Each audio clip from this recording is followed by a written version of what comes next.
We have found in the 11 years we've been selecting Business Leaders of the Year that vision is a recurring theme among our honorees. This year's recipient of the award in the nonprofit category redefines vision. More than 10 years ago, Andy Shepard set out to create a sports center in northern Maine that would spur economic development activity based on two of Aroostook County's most enduring assets, snow and a heritage of skiing. He was alarmed at the declining vitality in the potato and lumber industries, which had sustained northern Maine's economy for decades. There had to be an infusion of new activity, and Andy thought cross-country skiing could be marketed to tourists and competitive athletes. All the area needed was the necessary infrastructure. Getting buy-in for that infrastructure, ski facilities, hotels, and restaurants, was no easy feat.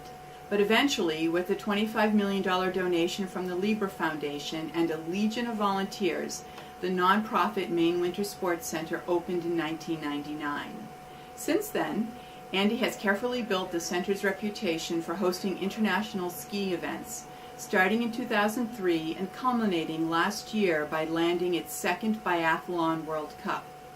About 140 athletes from around the world competed in the cross-country skiing and shooting event, drawing between 25,000 and 30,000 visitors and generating $10 million in economic activity in northern Maine. On top of that, the events were televised to about 120 million viewers in Europe.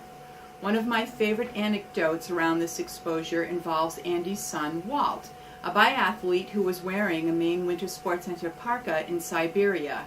People in the streets recognized the logo, gave him a thumbs up, and chanted, "Fort Kent!" Andy is positioning Maine Winter Sports Center to host the World Cup every 2 years, bringing that economic vitality to northern Maine. At the same time, the center's Healthy Hometown program teaches kids across the state how to ski. So far, 100 communities and 6,500 Maine youngsters have participated in the program, helping to sustain Maine's skiing heritage, to develop physical fitness among our youth, and perhaps to groom the next U.S. Olympic biathletes. It took more than a decade for Andy's dream to pay off, but he never wavered. We applaud his vision, determination, and ability to tap unseen assets to drive economic development in Maine on a world stage. For that, we recognize Andy Shepard as the Mainebiz 2011 Business Leader of the Year. On behalf of the Maine Winter Sports Center and our staff, I'd like to take the opportunity to thank Mainebiz for recognizing us in this way. We're honored to be so. I'd also like to say that Maine Winter Sports Center, when we started, was nothing more than a notion, and it was a notion built on a fairly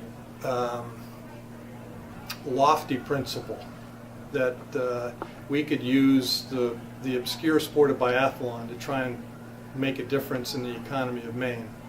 And what gave wings to that notion was a meeting that I had with Owen Wells 12 years ago in the Down East restaurant in Yarmouth.